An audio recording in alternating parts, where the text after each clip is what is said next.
चरणात म्हणतात. तिसऱ्या चरणामध्ये वाढ वया सुख भक्तिभाव धर्म कुळाचार नाम विठोबाचे. संत जडजीवांचा अवतारासाठी उद्धारासाठी अवतार घेतात आणि सुख भक्ती भाव धर्म वाढवतात असं तिसऱ्या चरणामध्ये म्हणतात. जेवणाचं ज्यांचं राहिलं असेल त्यांनी आणि असं सुख भक्ती भाव धर्म वाढवल्यानंतर भगवंताचं नाम देऊन जगाच्या उद्धारासाठी फिरतात.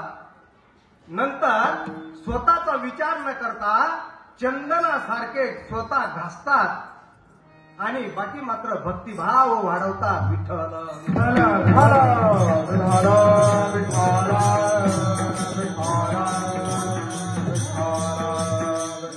अशा प्रकारे तुकाराम महाराजांनी या अभंगामधून आपल्याला सांगितलेलं आहे. तर ज्या अर्थी तुकाराम महाराजांनी आपल्याला स्पष्ट सांगितलं की बाबा रे, संत हे अवताराला येतात आणि अवताराला आल्यानंतर ते जड जीवांचा उद्धार करतात. तर अशा त्या संतांना आपण नमन केलं पाहिजे. पांडुरंगा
करू प्रथम नमन दुसरे चरण संताची या, त्यांच्या कृपादाने कथेचा विस्तारू बाबाजी सद्गुरु दास तुका.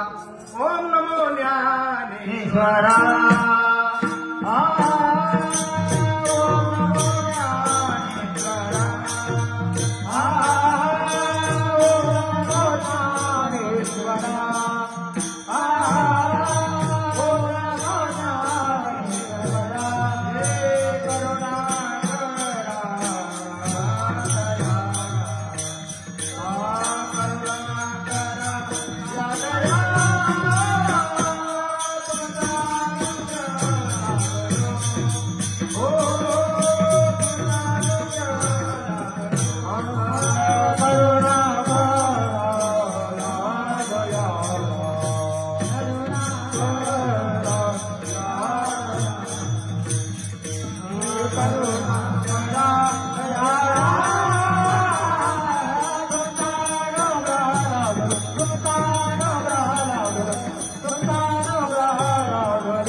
ओम नमो ज्याद्या वेद प्रतिपाद्या जय जय सुसवेद्या आत्मरूपा देवा तुच गणेशु सकलार्थमती प्रकाशु मने निवृत्ती दासु अंधारी दोही आत्मरूप गणेशु केली स्मरण होय सकळ विद्येचे अधिकरण तेची वंदू श्री चरण श्री गुरुचे. गुरुर ब्रह्मा गुरुर विष्णू गुरुर्देव महेश्वरा गुरु साक्षात परब्रह्म तस्मै श्री गुरुवे नमः. गुरुदेव हमारा प्यारा जीवन का हो प्यारा. गुरुदेव हमारा प्यारा जीवन का हो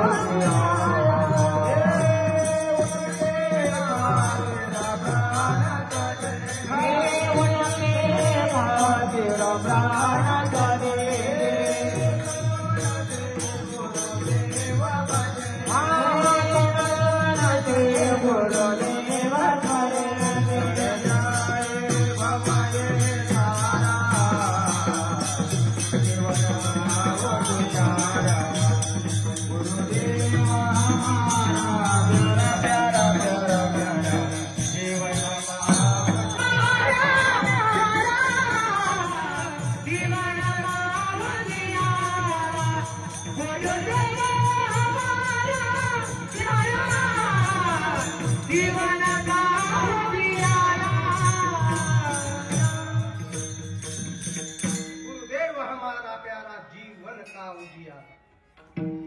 ज्या ज्या ठिकाणी मन जाय माझे त्या त्या ठिकाणी निज रूप तुझे. मी ठेवितो मस्तक ज्या ठिकाणी तेथे सद्गुरु तुझे पाय धोनी. तेथे सद्गुरु तुझे पाय धोनी. पंढरीच्या देवराया पंढरीच्या देवराया पंढरीच्या देवराया माझ्या दंडवत तुझे पाया. माझ्या दंडवत तुझे पाया.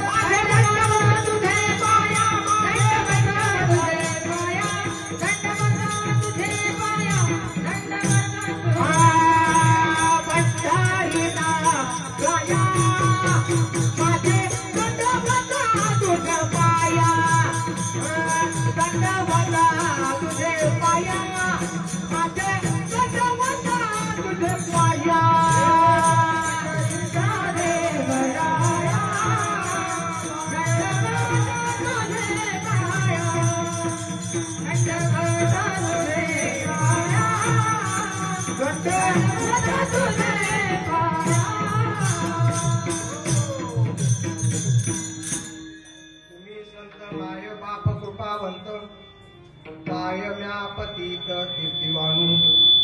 अवतार तुम्हा दडाया कारण उद्धराया जन जड जीवा. तुकाराम महाराज संतांना श्रीमंत म्हणतात आपण. पण खरंच त्यांची श्रीमंती कशात आहे? भक्ती मार्गातली जी श्रीमंती आहे त्यांची पैशांचा काहीच उपयोग नाही त्याच्यामध्ये. म्हणून या ठिकाणी संतांना श्रीमंत म्हटलं जातं. तुम्ही संत माय बाप कृपावंत काय म्या पतित कीर्तिवानू. अवतार तुम्हा धराया कारण उद्धराया जन जड जीवा. कार्यक्रमाला सुरुवात करण्याच्या अगोदर परिहार सांगावा लागतो. तो सगळ्यांना माहित असतो, पण वक्त्याचं काम आहे आणि त्यामुळे परिहार सांगावाच लागतो. आज या ठिकाणी ब्रह्ममूर्ती सच्चिदानंद संत श्रीपाद बाबा रामदास बाबा यांच्या पुण्यतिथीचा कार्यक्रम असल्यामुळे श्रीपाद बाबांचं आपल्याला गुणगान गावावं लागणार, सांगावं लागणार. काय की त्याशिवाय त्यांची पुण्यतिथी साजरी होणार नाही. श्रीपाद बाबांचा जन्म जर म्हटला 12/10/1920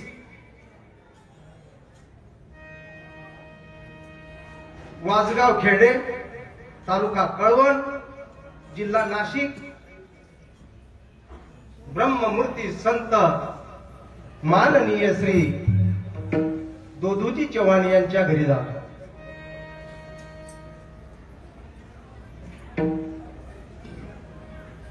12/11/2000 रोजी 2020 रोजी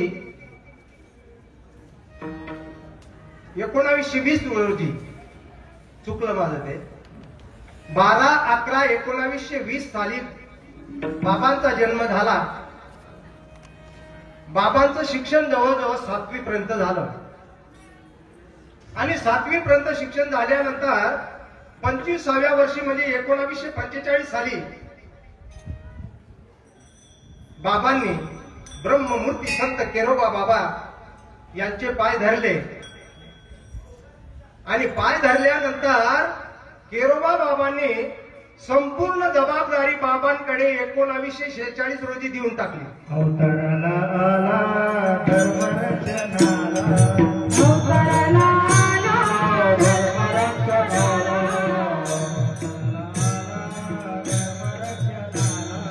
अवतराला आला धर्मरक्षणाला. प्रेम दिले तुझ्या भक्ताला रे.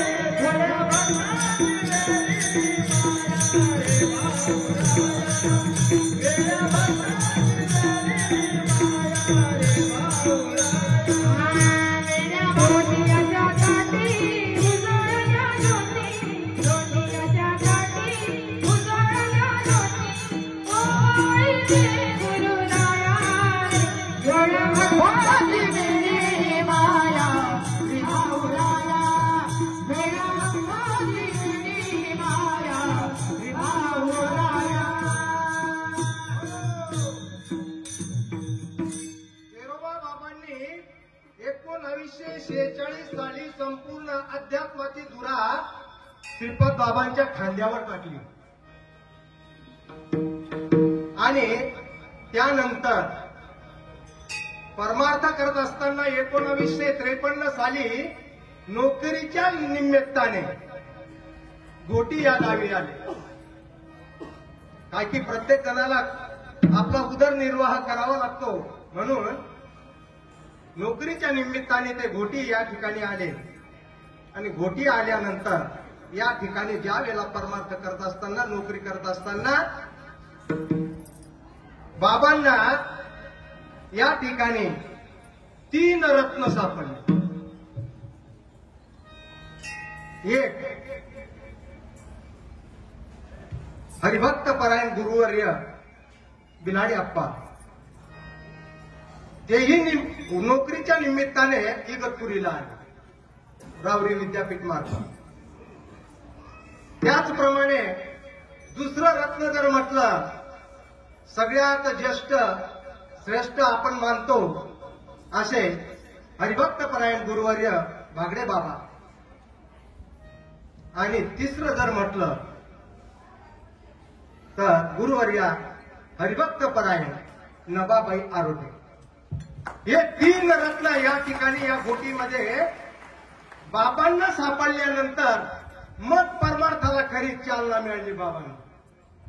मग खांद्याला खांदा लावून बिलाडे अप्पा, नंतर आपले भागडे बाबा, नंतर आजी नबाबाई हे ज्या वेळेला बाबांना साथ द्यायला लागले मग इथून परमार्थ चालू झाल्यानंतर परत बिलाडे अप्पांची बदली झाली रावरी विद्यापीठला 1948 साली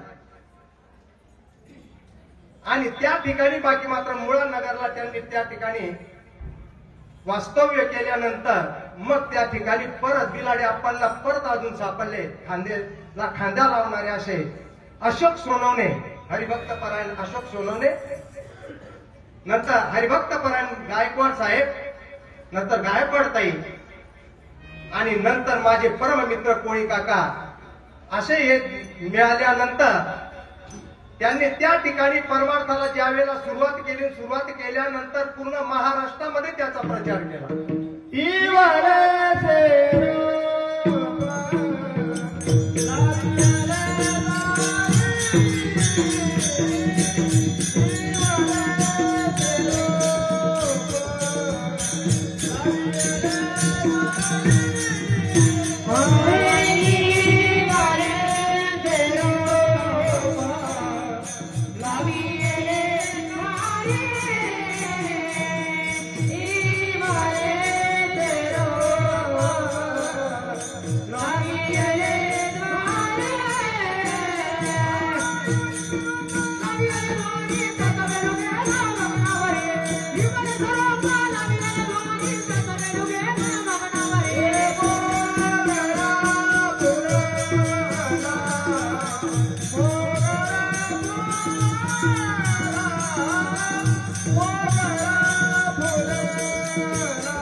मिळाले, बाबांना गोटीमध्ये फक्त 3 जण मिळाले.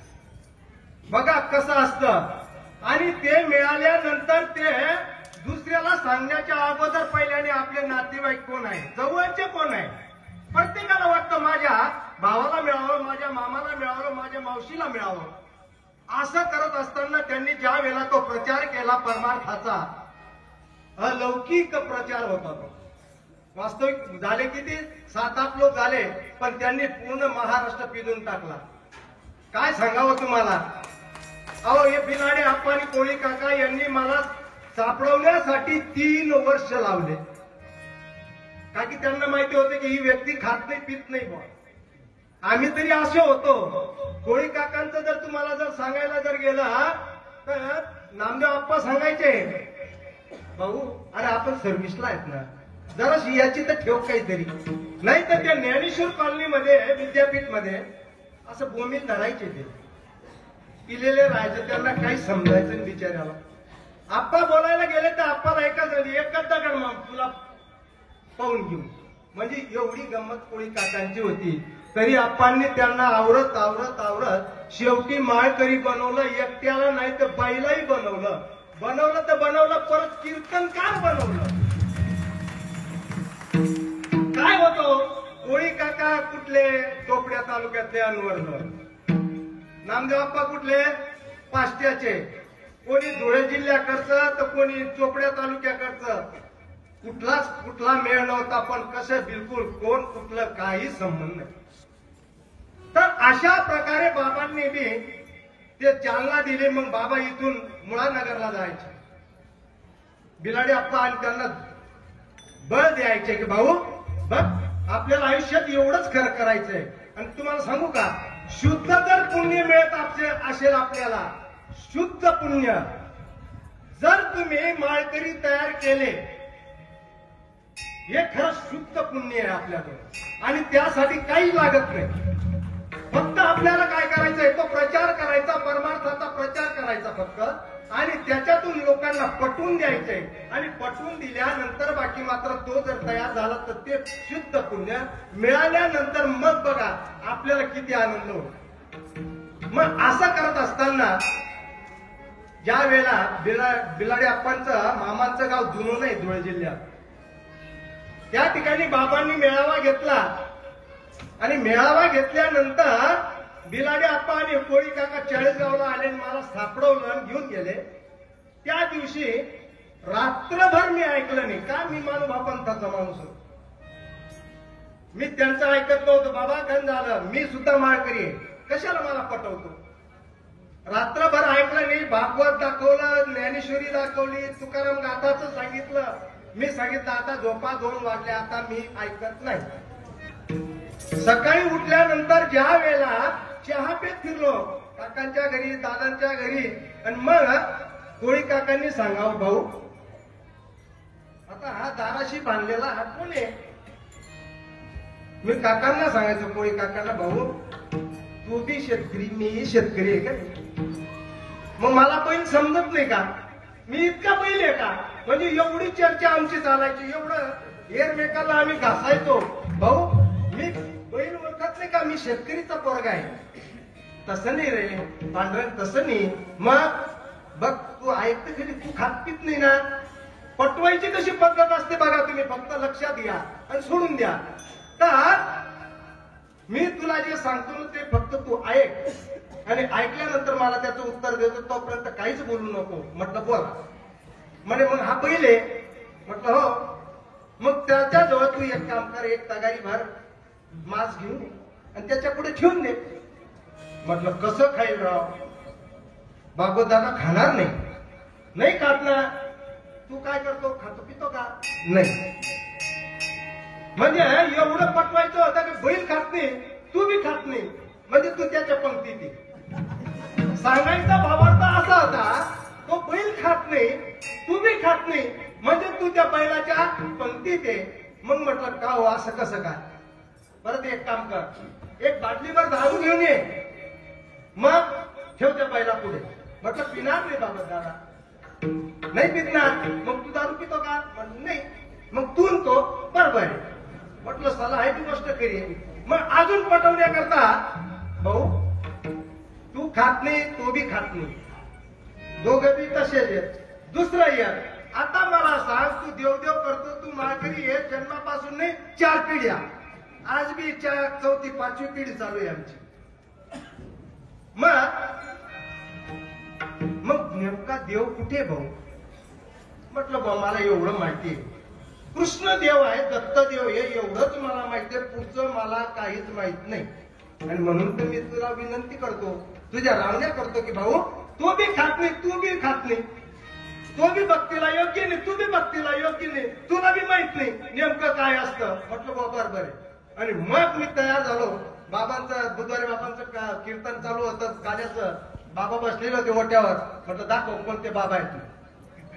आणि मग बाकी मात्र मी बसल्यानंतर काय सांगावं, पहिल्यानेच मी खात नव्हतो पित नव्हतो. आणि बसल्यानंतर अर्धा तासामध्ये मी कुठे ये मलाच माहित नव्हतं. पुण्य फळले बहुत दिवसा, पुण्य फळले बहुत दिवसा, फळले बहुत आज्ञा उदया टाकता, आज्ञा उदया टाकता, उदया लालो तन्मो कतो कैसा, लालो तन्मो कतो कैसा, हे दत्ताचरण पावन,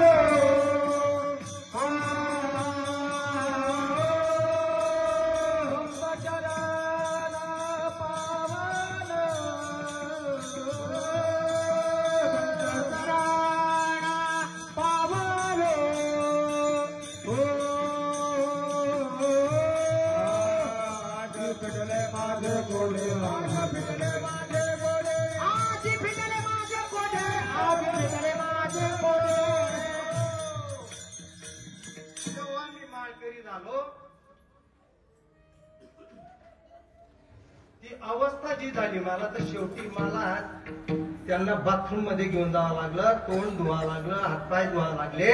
आणि मग बाबांपुढे आणून पोट बसवलं.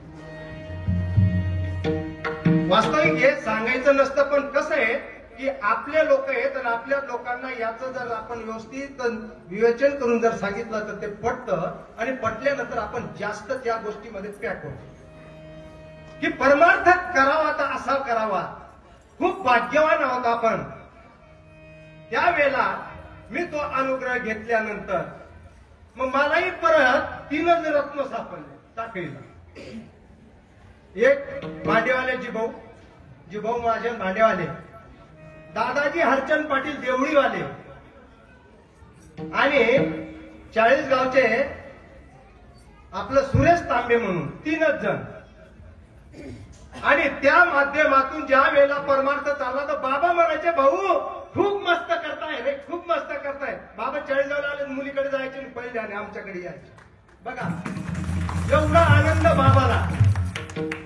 आणि मग बाकी मात्र त्यावेळेला आम्हाला बी उत्साह निर्माण व्हायचा. बाबा म्हणतायत ना चला आपण इकडून. मग दसकेबर्डी चालू झालं. एका वर्षामध्ये जवळजवळ 100 घरं दसकेबर्डीला केले होते. कशी फुलाली दाई जुळी ओ माझ्या श्रीपादाची नवलाई, कशी फुलाली दाई जुळी ओ माझ्या श्रीपादाची नवलाई, कशी फुलाली दाई जुळी ओ माझ्या श्रीपादाची नवलाई, कशी फुलाली दाई जुळी ओ माझ्या श्रीपादाची नवलाई, माझ्या श्रीपादाची नवलाई, माझ्या रामदासाची नवलाई, माझ्या रामदासाची नवलाई, कशी फुलाली दाई जुळी ओ माझ्या श्रीपादाची नवलाई, कशी फुलाली दाई जुळी ओ माझ्या रामदासाची नवलाई, कशी फुलाली दाई जुळी ओ माझ्या श्रीपादाची नवलाई, कशी फुलाली दाई जुळी ओ माझ्या रामदासाची नवलाई.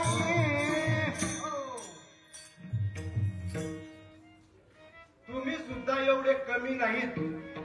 ज्या आरती एवढा लोक या ठिकाणी येतात, म्हणजे जो तो ज्याच्या त्याच्या परीने परमार्थाचं काम एकदम 100% 101% चालू आहे.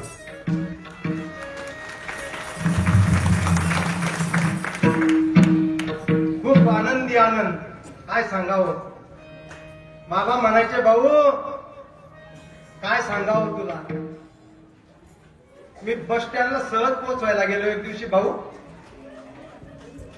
विसरू नको बर का. म्हटलं बाबा काय विसरू नको, तुम्ही आमच्याकडे आल्यानंतर आम्ही कसं काय विसर. अरे या शिरप्याला सोड. काय म्हणायचे बाबा, या शिरप्याला सोड, मी जे तुला दिलं ना त्याला विसरू नको. काय तो महात्मा सांगा.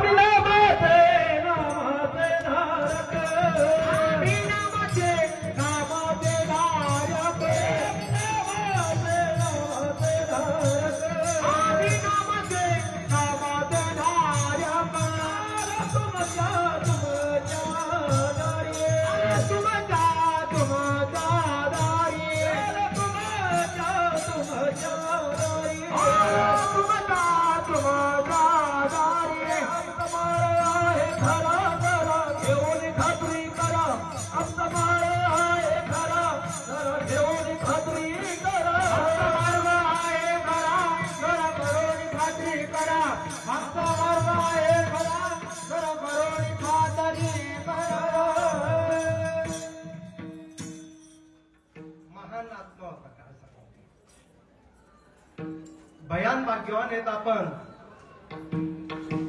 माझी लायकी बी नव्हती हो. मी मानभाव पंतातलं माझी ड्युटी जर पाहिली तर ग्रामसेवक होतो. आपण मी ग्रामसेवक होतो बाबा. मी ग्रामसेवक कशी असतात पण त्या महात्म्यामुळे एवढं घडत राहिलं. मग म्हणायचे बाबा भाऊ मी जे दिलं ते विसरू नको. मला पाहिल्यानंतर अशी पाठ फिरून घे. काय सांगायचे, पाठ फिरून घेतली तरी मला राग येणार नाही. पण माझं जे तत्व दिलेले ना भाऊ तेवढंच फक्त त्याला सांभाळा दादा हो. बस एवढंच म्हणायचे. काहीच मागायचे नाही. एक दिवशी दशकेबडीला मी सावतामाळची पुण्यतिथीची तारीख बाबांना देऊन टाकली 1985 साली. आणि दिल्यानंतर मी त्या ठिकाणी गेलोच नाही. काय की बाबाची वाट पाहत मी 40गावला राहिलो. हिम्मत महाराज, मी नंतर ज्ञानूर बाबांचे नातू आहेत, मोठ्या मुलीचं चिरंजीव ज्ञानेश्वर तो आणि भांडेवाले जिभो महाराज. आम्ही रात्री 9 वाजेपर्यंत बाबांची वाट 40गाव बस स्टँडला पाहिली. गोटीहून कुठे येते 40गाव आपण बाबांना घेऊन जाऊ दसकेबर्डी. बाबा परस्पर पिंजारपाडी मार्गे मालेगाव पिंजारपाडा मेहून 12 दसकेबर्डी फाट्यावर उतरले. तिथून जवळजवळ 1.5 ते 1.25 किलोमीटर माझं गाव आहे. पायी पायी पायी पायी बुधवारे बाबा आणि मोठे बाबा म्हणजे चव्हाण बाबा दोघं मस्त पायी पायी पायी पायी गेले. बाबांना पायी चालायचं खूप मस्त मजा वाटायची. पण बुधवारे बाबांना थोडस जड पडायचं. म्हणून तिथं गेल्यानंतर तुम्हाला ही गोष्ट जी सांगतो ती लक्षात घ्या. आम्ही माळकरी लोकांना माळकरी करण्यासाठी जी तयारी होतो किंवा सोपं सांगायला गेलं जर माळकरी झाला तर आम्ही माळ टाकण्याकरता इतके वापावून जातो. किंवा मी माळकरी बनवेल त्याला किंवा मी कसं साधकांना कसं तयार करतो एवढा तयार होतो आम्ही. पण बाबांची गंमत बघा तुम्ही. रात्री बाबांनी तिथं कीर्तन केलं. मी तर काही गेलोच नाही. कीर्तन केल्यानंतर सकाळी उठले आणि उठल्यानंतर मग लोक म्हणाले बाबा आता तिथं एवढे घर झालेले होते की माळकरी. मग सहज म्हणायचे बाबा आम्हाला माळकरी बनायचंय, माळ टाकून द्या ना. 1, 2 जण 4 जण तयार आहेत. भाऊ या ठिकाणी भाऊसाहेब नाहीत ना, मी एकालाही माळ टाकणार नाही. माझा भाऊ नाही इथं म्हणून मी टाकणार नाही. म्हणजे एवढे बाबांचं एक होतं की जर समोरचा माध्यमाला जो आहे तो जर नसला तर बाबा त्या गोष्टीला तयार नाही व्हायचे. आपण जामीन का देतो. मध्ये माणूस टाकतो आपण. जसं पैशांना 2 जण जामीन घेतो तसं माळकरी बनवायला सुद्धा मध्ये टाकतो आपण. आज टाकता का नाही टाकता मोठी बात येते. का आम्हाला गुरु व्हायची जाऊ जास्त होऊन गेली ना. तर असा तो प्रकार आहे. तर अशा प्रकारे बाबांचं कार्य चालू होतं. आणि मग दुसऱ्या दिवशी बाबा तिथून निघाले. नारळ सुद्धा घेतलं नाही हो. काय सांगावं भाऊ, राहू द्या. आणि तसेच बाबा परत गोटीला निघून आले. आयुष्यामध्ये बाबांनी पैशाला हात लावला नाही. आणि आज आम्ही या गादीवरचे आम्ही काय करतो, थोडीशी एवढी तेवढी ते वाटायला पाहिजे का नको? ठीक आहे ना, जे मिळालं तुम्ही सहज घ्या, त्याला बाद नाही. पण समजा आता मी सांगतो ना, लोक द्यायला एवढे तयार आहेत. बाबा कुठून आले, किती दिवस झाले, यायला एक दिवस, इथं थांबले एक दिवस, जायला एक दिवस, एवढा विचार करून पाकिट भरता बरं का? तरी एवढं लक्षात घ्या, एवढा विचार करतात आणि मग पाकिट भरतात. तरी सुद्धा आम्ही त्याच्यावर समाधानी होत नाही. हे बाबांना कसं वाटेल, काय बाबांचं कार्य वाटेल बाबांना? बाबा आज गेलेले नाहीत हे लक्षात ठेवा. बाबा आज मी आपल्यामध्येच आहे. केव्हाही तुम्ही जर चांगलं जर चिंतन केलं, जर आठवण जर केली, बाबा तुमच्या स्वप्नात आल्यावर शिवाय राहतच नाही.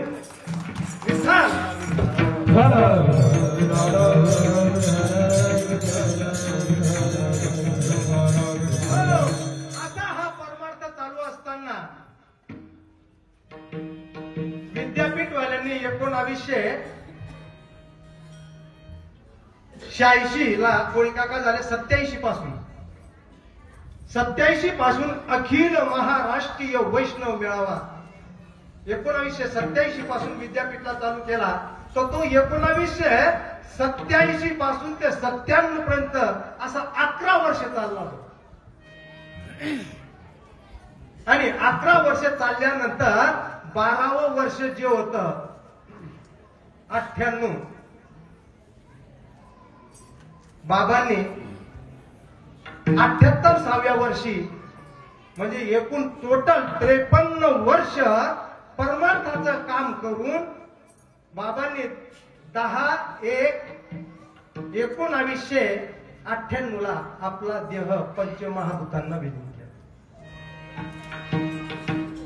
53 वर्ष कार्य केलं बाबांनी. 53 वर्ष कसलीही कोणाकडे आस न ठेवता बाबांनी हे कार्य आपल्यापर्यंत पोहोचवलं. आणि त्या महात्म्याचं कार्य कसं झालं पाहिजे, मग सुखरूप झालं पाहिजे. आणि जसं बाबांनी केलं, तुम्हाला सांगतो मी, आपल्या बापाने जर आपण कमवलेलं होतं, जसं होतं तसंच जे नाव कमवलं, ते जर कमवण्यासाठी आपण जर त्याच्या पायावर पाय जर नाही ठेवला तर बाकी मात्र आपल्या बापाचं काही समाधान वाटणार नाही. तसं बाबालाही एक समाधान वाटणार नाही. हे बाकी मात्र आपण लक्षात ठेवलं पाहिजे. विठाला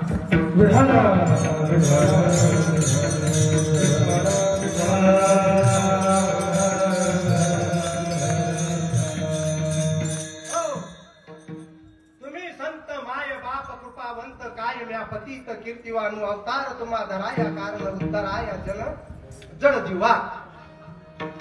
तुम्ही संत मायबाप, संतांना तुकाराम महाराज मायबाप म्हणतात.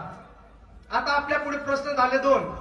आपले जन्म देणारे मायबाप आहेत एक, आणि मग दुसरा मग कोण, तर संत असतो, हाही आपल्याला जन्म देतो. पहिला मायबाप आपल्याला जन्म दिल्यानंतर आपण कसं वागावं एवढंच शिकवतात. नंतर आपला व्यवहार कसा करावा, प्रपंच कसा करावा, हे सर्व आपले आई वडील आपल्याला शिकवतात. आणि बाकी मात्र ज्या वेळेला आपण माळकरी होतो, संतांना शरण जातो, संतांकडून ज्या वेळेला आपल्याला चिंतनाचं साधन मिळतं, आणि ते साधन मिळाल्यानंतर आपला पुढचा दुसरा जन्म होतो, तो संतांमार्फत होतो. आणि म्हणून त्या संतांना आपण मायबाप म्हणतो. आणि जर समजा संत यांची पुण्यतिथी होते, महापुरुषांची आणि देवांची जयंती, तुमचं आमचं वर्ष श्राद्ध, आणि संतांची बाकी मात्र पुण्यतिथी होते. आणि म्हणून संतांना मायबाप म्हणतात. का की संत दुसऱ्यांचं करतात, झिजतात. तू माऊली हुनी माया, तू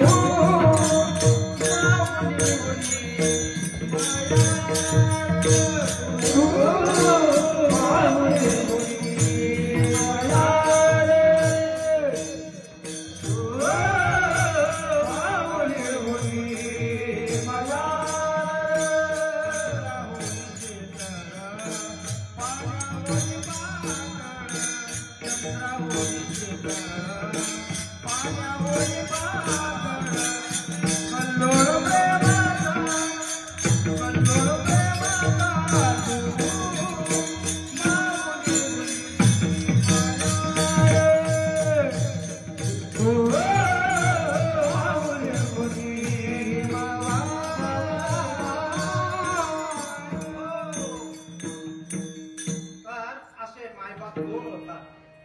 आता आई वडिलांचा जर विचार केला तर नाथ महाराज म्हणतात, माता पितयाशी जो करील नमन, माता पितयाशी जो करील नमन, धन्य त्याचे पुण्य जनी. परत दुसऱ्या चरणात म्हणतात, माता पितयाचे जो करील पूजन, माता पितयाचे जो करील पूजन, धन्य त्याचे पुण्य यहलोकी. म्हणजे आई वडिलांना नमस्कार केल्यानंतर, पूजन केल्यानंतर जे पुण्य मिळतं आपल्याला, या जगामध्ये येह लोकांमध्ये त्याची गणती करता येत नाही, असं ते पुण्य असतं. म्हणून परत अजून पृथ्वी प्रदक्षिणा 3 पर्यशी, 2 लक्ष प्रदक्षिणा काशी. किती? 3 वेळा जर तुम्ही पृथ्वीला प्रदक्षिणा केली आणि जे पुण्य तुमच्या पदरात पडेल तेवढंच पुण्य 2 लाख वेळा जर तुम्ही काशीला जाऊन आलात, ते जे पुण्य पडणार ते दोघही सारखे होतात. पण एक नमस्कार मातेशी, एकच नमस्कार जर आईला केला आपण तर 3 वेळा या पृथ्वीला प्रदक्षिणा मारलेली आणि 2 लाख वेळा काशीला जाऊन आलात, एवढं जे पुण्य प्राप्त होतं तेवढं फक्त आईला एक नमस्कार केल्यावर मिळतं. आई म्हणजे काही साधी बात नाही बर का.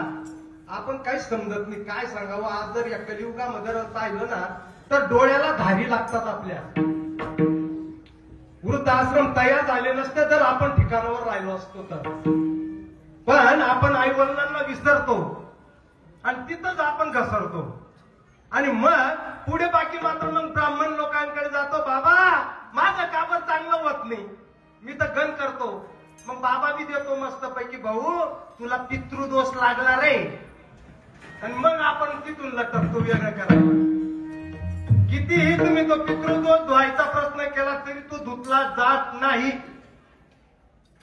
फक्त आपल्याला समाधान होतं पैसे खर्च केलेले राहतात म्हणून. तर असा जर एक नमस्कार 3 वेळा आपण जर पृथ्वीला प्रदक्षिणा घातली, 2 लाख वेळा काशीला गेलो आणि एकच नमस्कार आईला केला तर एवढा फायदा होतो. काशी केली, मथुरा केली, काशी केली, मथुरा केली, केली मी द्वारका. जगात आई बापा सारखा देव नाही,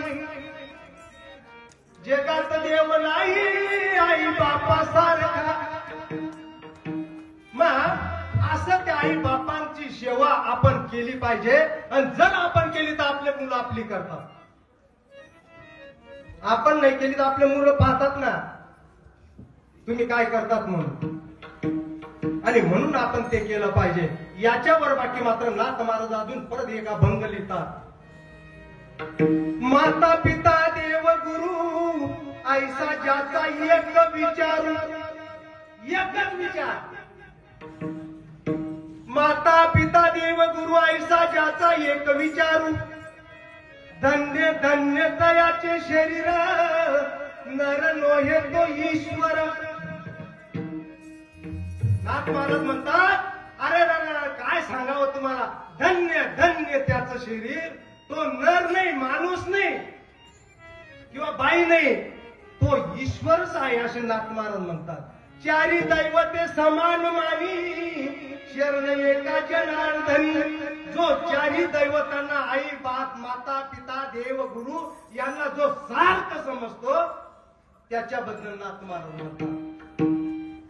म्हणून भाऊ हात जोडतो, तुमचा पाया पडतो, आई बापांना बाकी मात्र आयुष्यात विसरू नका.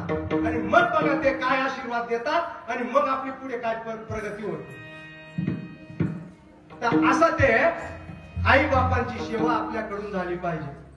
म्हणून म्हटलेलं आहे, माता पिता देव गुरु ऐसा ज्याचा एक विचार. तेच बाकी मात्र आपण जर केलं तर मग तेच आपण.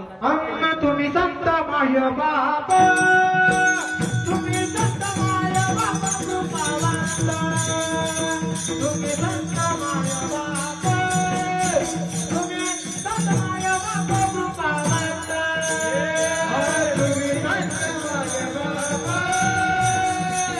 संत माय बाप कृपावंत,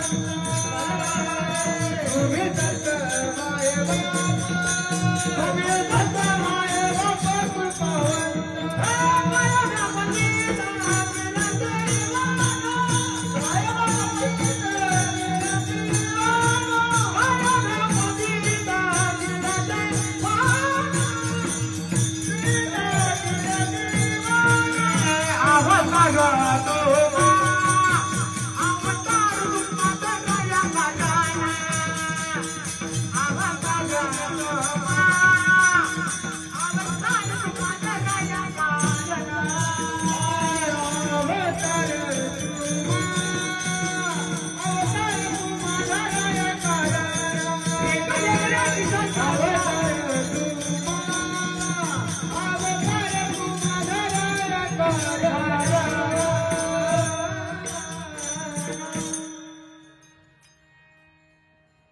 माता जर म्हटली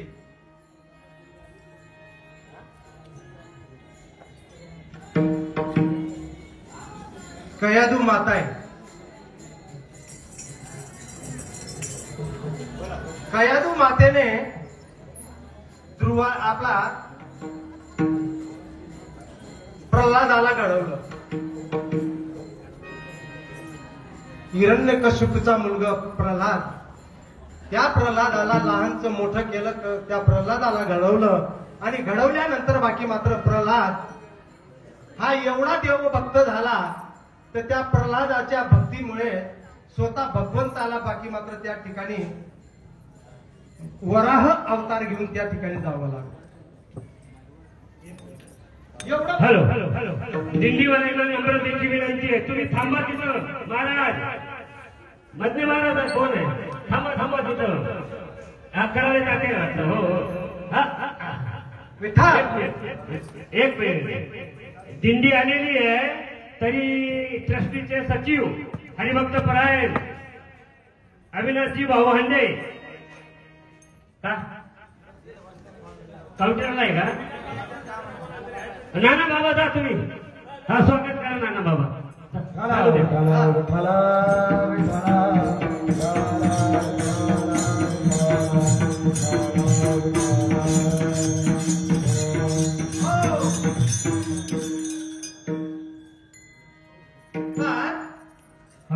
कयादू मातेने प्रल्हादाला घडवलं आणि त्या प्रल्हादाच्या भक्तीमुळे स्वतः भगवंताला वराह अवतार घेऊन त्याचं रक्षण करावं. त्याचप्रमाणे सुनीती मातेने ध्रुव बाळाला घडवलं आणि त्याला घडवल्यानंतर बाकी मात्र स्वतः विष्णूला प्रगट व्हावं लागलं. त्याचप्रमाणे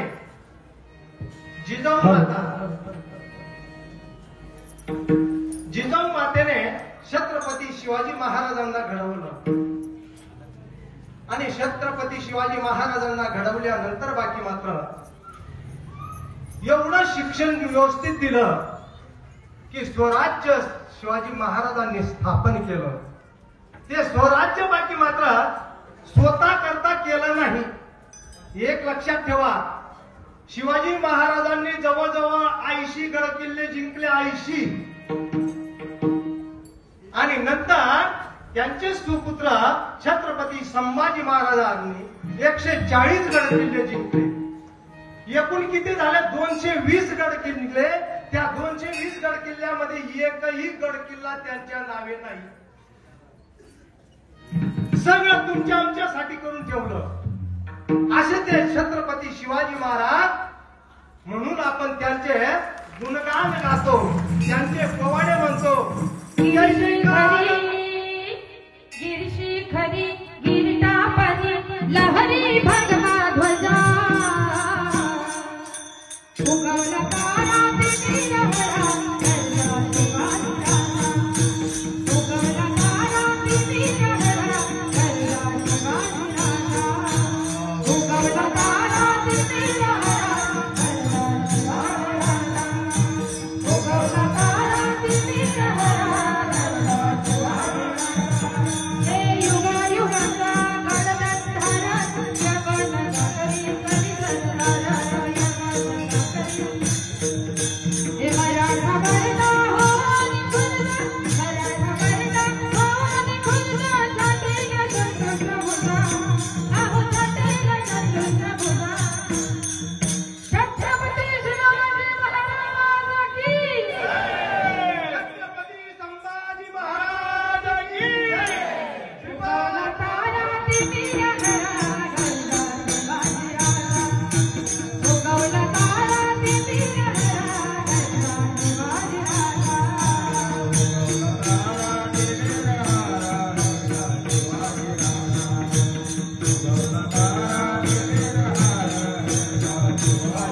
सद्गुरु सच्चिदानंद श्रीपाद बाबा की सच्चिदानंद रामदास बाबा की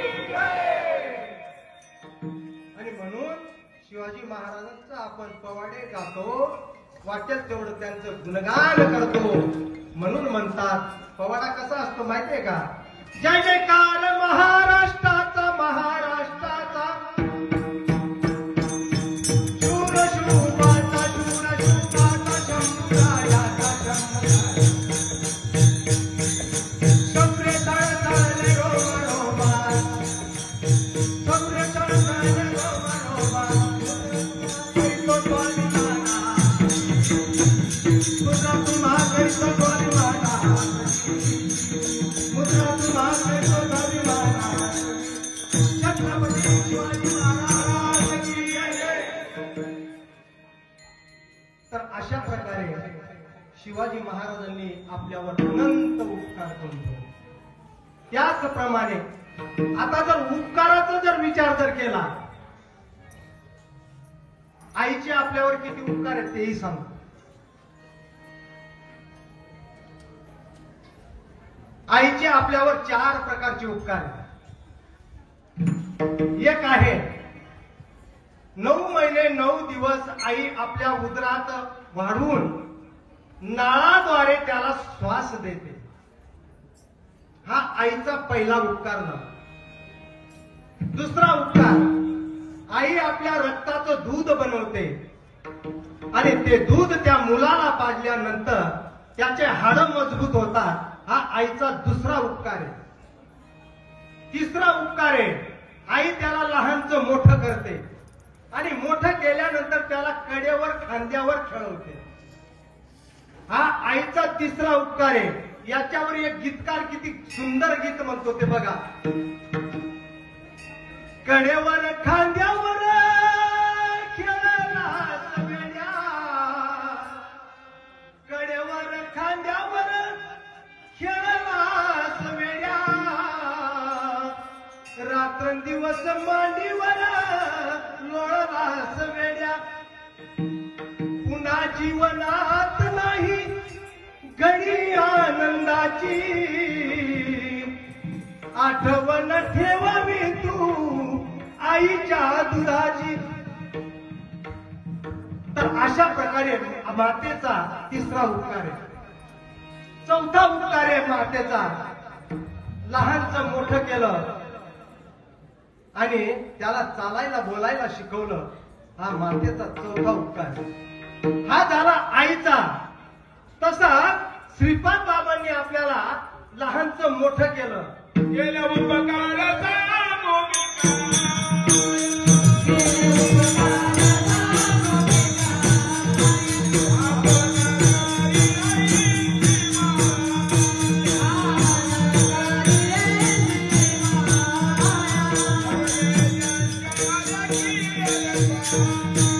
नर्मदा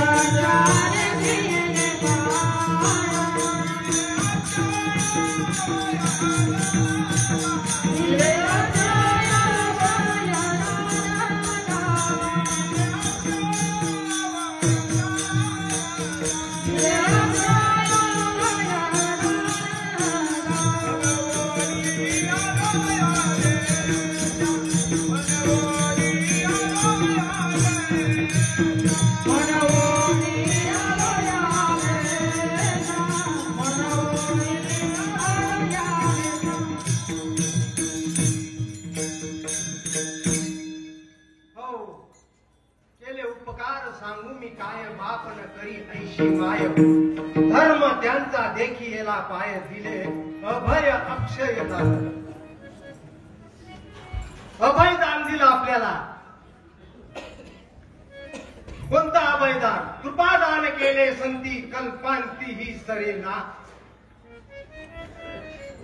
एवढं मोठं दान आपल्याला बाबांनी दिलं जन्म नाही येणे ऐसे केले जन्म नाही येणे ऐसे केले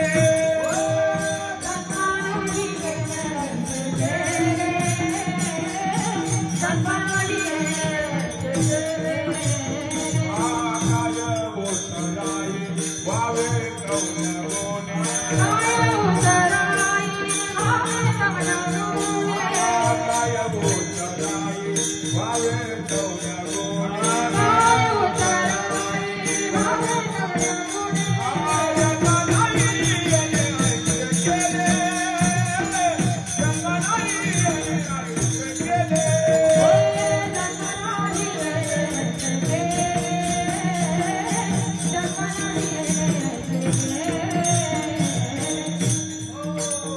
जन्म नाही ऐशी आपल्याला करून टाकलं परत आपल्याला जन्म मिळणार नाही जर नामाला जर 21,600 वेळा आपण 24 तासामध्ये श्वास घेतो आणि सोडतो.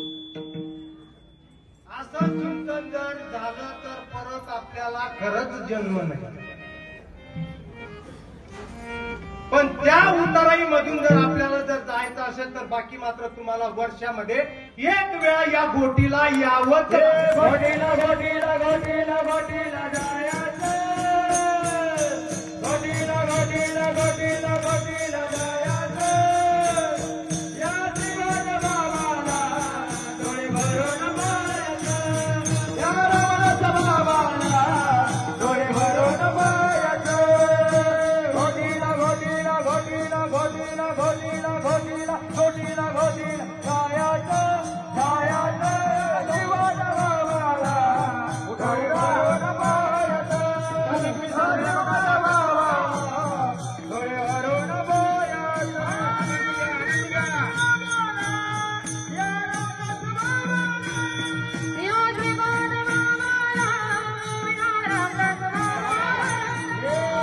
घोटीला घोटीला घोटीला घोटीला घोटीला घोटीला घोटीला घोटीला घोटीला घोटीला घोटीला घोटीला जायचं या श्रीवाद बाबाला डोळे भरून पाहायचं या रमणाच्या बाबाला डोळे भरून पाहायचं घोटीला घोटीला घोटीला घोटीला घोटीला घोटीला घोटीला जायचं जायचं श्रीवाद बाबाला डोळे भरून पाहायचं या रमणाच्या बाबाला डोळे भरून पाहायचं या श्रीवाद बाबाला डोळे भरून पाहायचं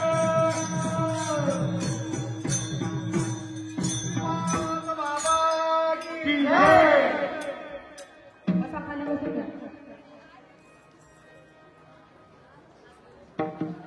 संतांचे उपकार जर सांगायला गेलं आपल्या बाबांचे उपकार बाबांनी शांतता आपल्याला नाम दिल्यानंतर ज्या वेळेला आपण ते चिंतन करायला लागलो ते बाबांनी एवढे मोठं केलं एवढं मोठं केलं केवढं मोठं केलं बाबांनी माहितीये का आपण साधक झालो साधक झाल्यानंतर आपल्याला हरिभक्त परायण माणसना देव बना जाय देव बना जाय मन श्रीपदरी संगम माणसना देव बना जाय देव बना जाय मन रससरी संगम माणसना देव बना जाय देव बना जाय मन श्रीमाननी दोनवा माणसना देव बना जाय देव बना जाय मन रससरी संगम घर तुमा काय ते घर तुमा काय ते घर तुमा काय ते घर तुमा काय ते घर तुमा काय ते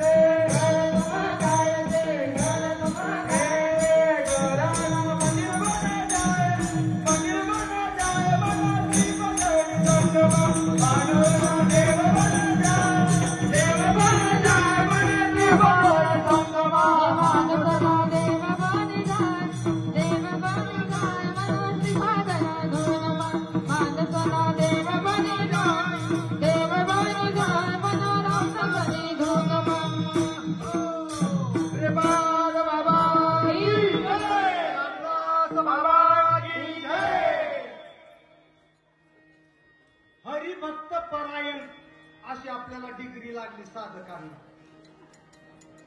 आपण लिहितो ना पत्रिकामध्ये हरिभक्त परायण कोण आहे. एवढ्या वरी बाबांनी ठेवलं नाही आपल्याला. हरिभक्त तर केलं. परत पुढे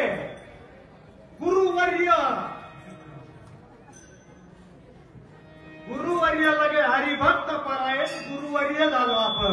एवढं मोठं केलं बाबांनी. अजून काय पाहिजे. परत तुम्हाला सांगतो ज्ञानोबाची सांगितली ख्याती नवलाई. ज्ञानोबाची सांगितली ख्याती नवलाई. आमचे मत तुम्हा काही सांगणे नाही. हे आमचे मत तुम्हा काही सांगणे नाही. आमचे मत तुम्हा काही सांगणे नाही. मोजता येत नाही जगाच्या मामाला. मोजता येत नाही जगाच्या मामाला. एवढं प्रेम दिलं जीवनभावाला. एवढं प्रेम दिलं जीवनभावाला.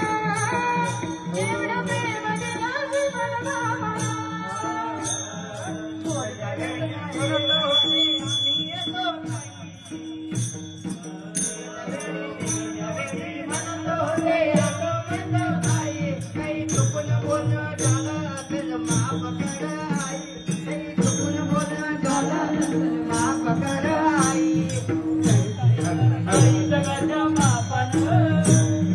मोजता येत नाही जगाच्या मामाला.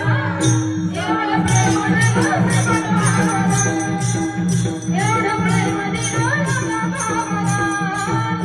एवढं प्रेम दिलं जीवनभावाला.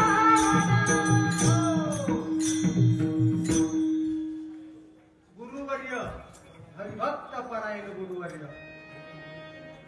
एवढ्यावर बी नाही थांबले. पुढे आपण कीर्तनकार झालो. कीर्तन केसरी झालो. प्रवचनकार झालो. एवढं मोठं बाबांनी आपल्याला करून टाकलं. अजून काय पाहिजे. हा? असे ते महात्मा होते. आपण सारिके करती जनमाने जनमाने जनमाने बोलतो माझा भोकळा. देवाला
तर अशा प्रकारे बाबांनी तुम्हा आम्हाला मोठं केलं.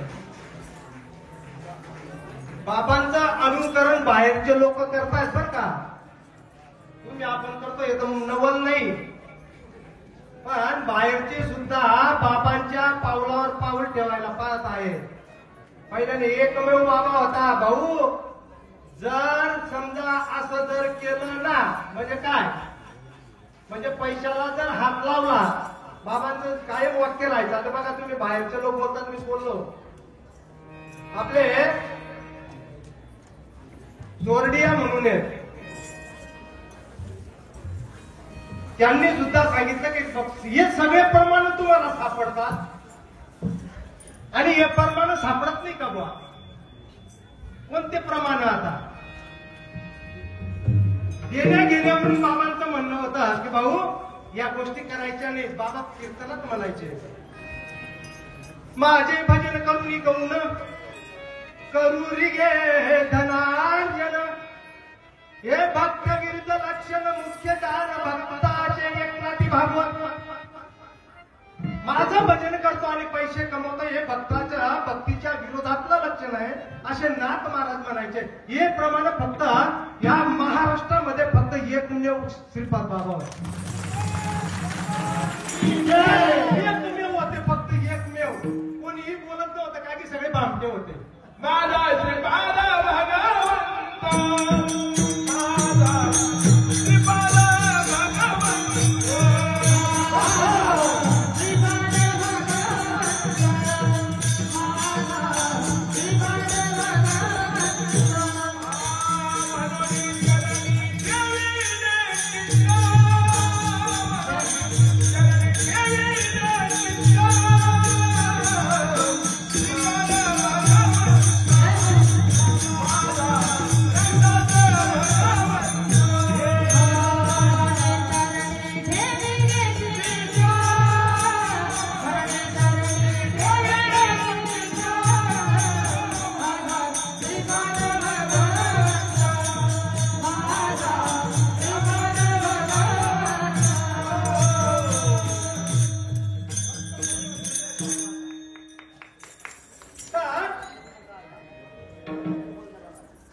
सांगायच्या मधीत अर्थ बाबा का बोलायचे आणि त्या बोलण्यामागे बाबाचा हेतू बी वेगळा होता की जर समजा बाबांनी जर स्वतःच्या हाडाच्या काढा केले का केले, 1 रुपयाला का शिवले नाही, त्याचा फक्त फायदा तुम्हाला आम्हाला झाला. कीर्तनाचे पैसे घेणाऱ्या माणसाबद्दल फक्त तेवढ्या पुरतच प्रेम राहतं, नंतर आपण त्याला ओळखत नाही. आणि म्हणून आपण त्या गोष्टी लक्षात ठेवल्या पाहिजे. नामदेव महाराज म्हणायचे आणि पोट भरून सुद्धा त्याचा विचार करावा. पोटासाठी जरी करी हरी कथा जन रंजविता फिरत असे, त्याने घात केला एकत्तर शेख कुळाचा, पाहुणा यमाचा श्रेष्ठ तोर, नामा म्हणे ऐशे जे होत रे कोणी, ते नर नयनी पाहू नये, डोळ्यांनी सुद्धा यांना पाहू नये का, असं नामदेव महाराज म्हणतात. पोट लागले पाठीशी हिंडत असे देशोदेशी, पोटासाठी संत झाले कलित बहुत, काय किती किती आहेत वाक्य तेवढे. रामदास स्वामी काय म्हणतात माहितीये का, पोटासाठी कीर्तन करू नये, पोटासाठी किंवा गायन करू नये, हे दाखवतातल्या ओव्या आहेत. मग हे आता आपल्यातले कोणी बोलत नाही हो, आपल्यातले बनवून गेले बोलायले. असे काय झालं काही कळत नाही आणि बाहेरचे म्हणून राहिले. बघा भारतानंद महाराज, गिरी महाराज, आता व्हॉट्सअपवर आलं त्यांचं मागे, मी गरज लोकांना टाकलं. त्या माणसाने त्या महात्म्याने सांगितलं, अरे कीर्तनाचे पैसे घेतात ना, पापी आहेत तुम्ही, पापी. काय शब्द वापरले? आपल्यातला आहे का तो? अरे आपल्यातलं पहिले बोलायचे महात्मे, आपण त्या गोष्टी पाहत नाही ना, आणि म्हणून परमार्थ आपल्याला कमी होतोय बरं, हे लक्षात ठेवा. लोक दुरावतायत. बाबा घेत नव्हते, लोक म्हणायचे अरे तू महात्मा घेत नाही, आणि एवढी तळमळ लगेच आजून तयार व्हायचे. तुका म्हणे इथे गुरु शिष्य पण, विठोबाची आना नरकादाती, विठोबाची आना नरकादाती.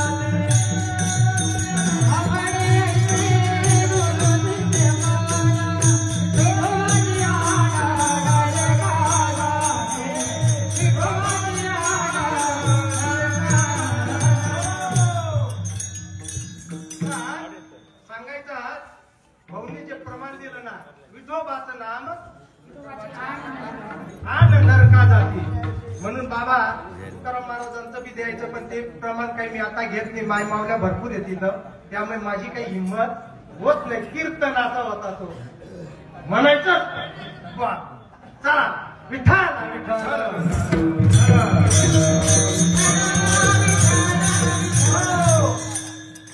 तुकाराम महाराजांचं प्रमाण होतं पैसे घेणाऱ्या देणाऱ्यांवरतून कीर्तनाचा विक्रम आतेशी गमन.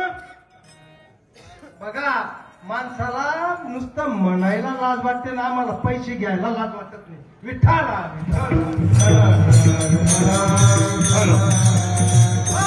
कीर्तनाचा विक्रम आतेशी गमन भाड खाई धन विटाळाचे. आता हे सोडून देऊ बरं का आपण इथलं कीर्तन आपण सोडून देऊ. हे दवंडी आपली याला आपण कीर्तन नाही म्हणायचं लागलं का. कीर्तन अजून वेगळं आहे. ते कीर्तन कसं आहे तुम्हाला सांगू का. किर म्हणजे अंधकार. जो शेतात जातो ना रात्री ज्या वेळेला ते किडे कोकावतात त्यावेळेला जो जातो ना शेतामध्ये त्याला समजतं अंधकार काय राहतो. कीर्तन किर म्हणजे अंधकार आणि तन म्हणजे शरीर. या अज्ञान रूपी शरीरा मधला जे काही आपलं अज्ञान आहे या अज्ञान काढायचं जे या तनातलं अज्ञान काढायचं जे काही साधन आहे ते साधन म्हणजे त्याला नाम म्हणतात. ते साधन त्या नामाचे बाकी मात्र माळकरी बनवायचं प्रबोध द्यायचं याच्याबद्दल जर कोणी घेत असेल त्याच्यासाठी तुकाराम महाराज म्हणतात असं म्हणत विठ्ठल महिला मंडळींनी फुलं वाटा महिला मंडळ. हो आणि एवढ्यासाठी यासाठी आपल्या संत महात्मे हे अवताराला येतात. ते अभंग अवतार तुम्हा धराया कारण अवतार तुम्हा धराया कारण अवतार तुम्हा धराया कारण अवतार तुम्हा धराया अवतार तुम्हा धराया कारण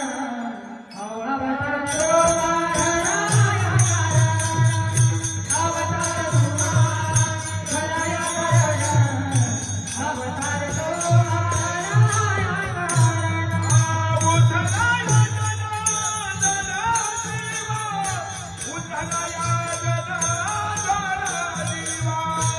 धराया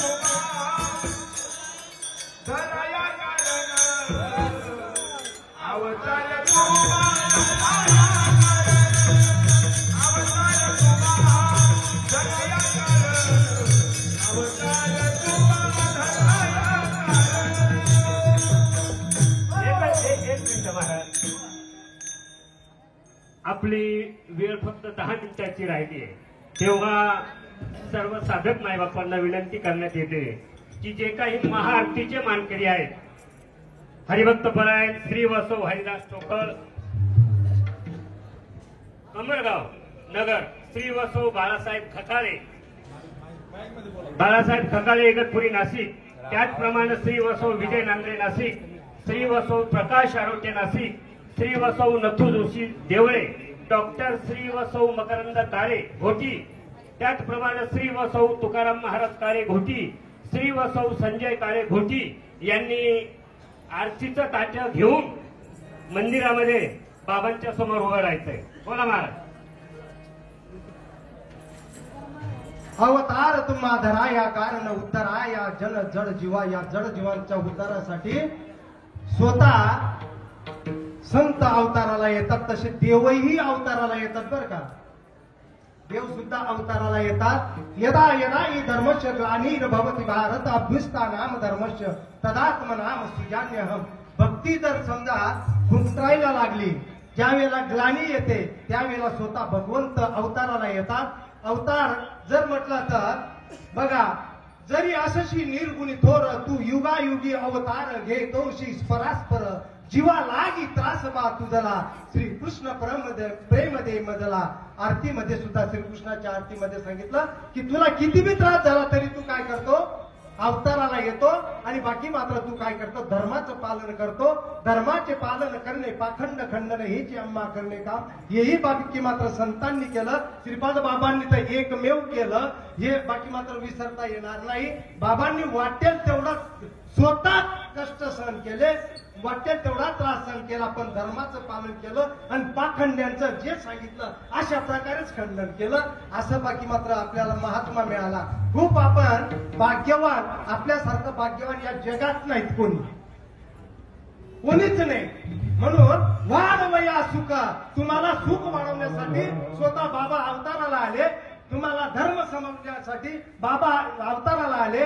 धर्म म्हणजे काय नेमकं, धर्म म्हणजे काय, नीतीने वागणे. याच्या पलीकडे काहीच नाही धर्म, फक्त नीतीने वागणे आणि षड विकारावर फक्त विजय मिळवणं, याच्या पलीकडे धर्म दुसरा काहीच नाही. मग काय केलं, सुखासाठी आपण तळमळ करतो. सुखा लागी करशी तळमळ, तरी तू पंढरीशी जाये एकच वेळ. मग तू अवघाची सुखरूप होशी, जन्म जन्मीच दुःख विसरशी. मग आता सुख कुठे येऊ, सुख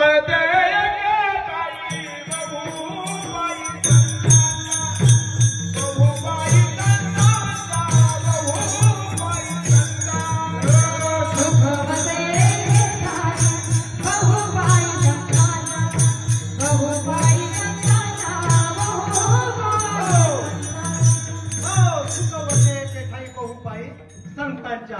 आणि खरं जर पाहायला गेलं सुख हे बाकी मात्र देवाजवळ, संतांच्या तर पायावर आहे, पण देवाजवळ सुख आहे. आणि त्या सुखासाठी आपली तडफड आहे. देव मिळाला पाहिजे, देव मिळाला पाहिजे. नेमका देव बाकी मात्र कोणाजवळ आहे, तर तुमच्या आमच्याजवळ. देव तुमच्याजवळ, तुम्ही त्याला ढुंढत फिरता आणि देव बाकी मात्र तुमच्याजवळ आहे. आणि तो देव सापडण्यासाठी संत लागतात, याच्यासाठी संत लागतो. उदाहरण देतो, एक मंदिर जर बांधकाम करायचं जर असेल, दृष्टांत, मंदिर जर आपल्याला बांधायचं असेल, ते मंदिर कोण बांधतं, आपण म्हणजे माणूस. दगड कोण फोडतं, आपण म्हणजे माणूसच. मजुरी लावून आपण दगड फोडतो. खडी कोण तयार करतं, माणूस. वाळू कोण आणतं, माणूस. नंतर बांधकाम कोण करतं, माणूसच, म्हणजेच आपण करतो. आणि ते बांधकाम झाल्यानंतर मूर्ती बनवावं लागते. मूर्ती बी कोण बनवतं, तुम्ही आपणच बनवतो, म्हणजेच माणूसच बनवतो. मग मूर्ती बनवल्यानंतर ती मूर्ती मंदिरात कोण बसवतं, तुम्ही आपणच. आणि तुम्ही आपण ती मूर्ती बसवल्यानंतर मग बाकी मात्र त्या मूर्तीची प्राण प्रतिष्ठा कोण करतं, चुकीचं आहे.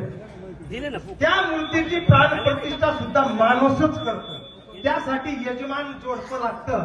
ज्यांनी प्राण प्रतिष्ठा केली असेल त्यांना माहितीये, आपण भरपूर मंदिरं बांधले, तर प्राण प्रतिष्ठा ज्यांनी केली त्यांना ते माहिती आहे की प्राण प्रतिष्ठा नेमकी काय असते. तर प्राण प्रतिष्ठा सुद्धा यजमान जे काही जोडपं असतं ते त्या ठिकाणी मूर्ती जवळ जातं. ब्राह्मण हा वेद म्हणतो आणि मंत्र म्हणतो आणि त्या ठिकाणी सांगतो, तुम्ही काय करा, तुमचा हात मूर्तीच्या छातीवर. दृष्टांत तुम्ही लक्षात घ्या की सगळं काही आपण करतो. मूर्तीची प्राण प्रतिष्ठा ही आपणच करतो. आपल्यातला प्राण तो हात छातीवर ठेवल्यानंतर मूर्तीच्या तो इकडचा प्राण त्या मूर्तीच्या याच्यामध्ये टाकतो. म्हणजे प्राण प्रतिष्ठा ही माणूसच करतो, म्हणजे आपणच करतो.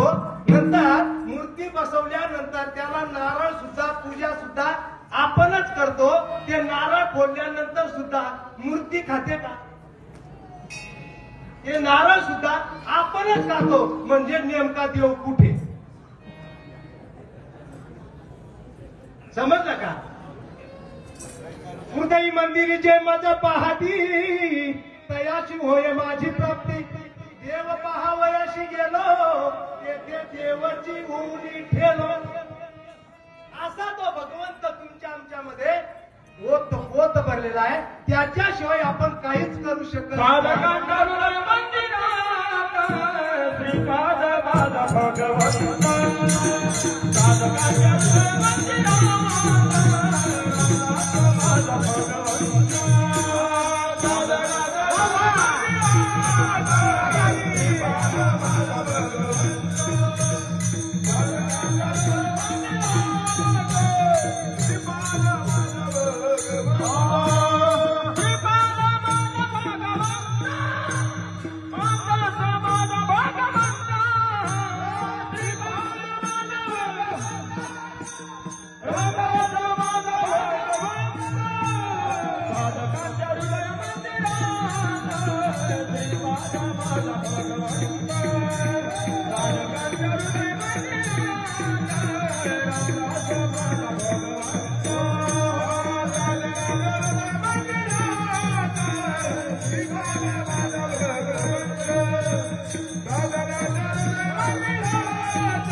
अशा प्रकारे बाबांनी आपलं सुख समाधान भक्ती भाव सगळं आपल्याला दिलं.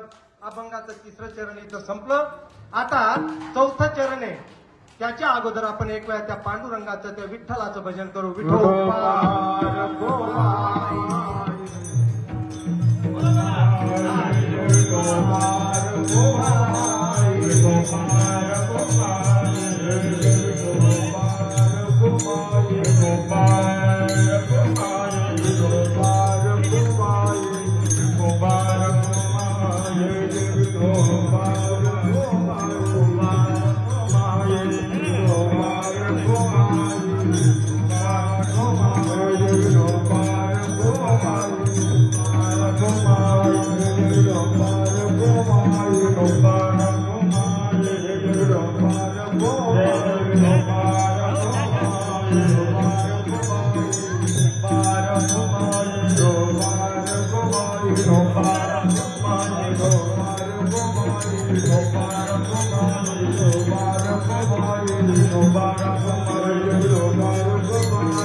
महाराजांना केंद्राचं समर्पण करणे त्याच्यानंतर विनय बसा सगळ्यांनी खाली.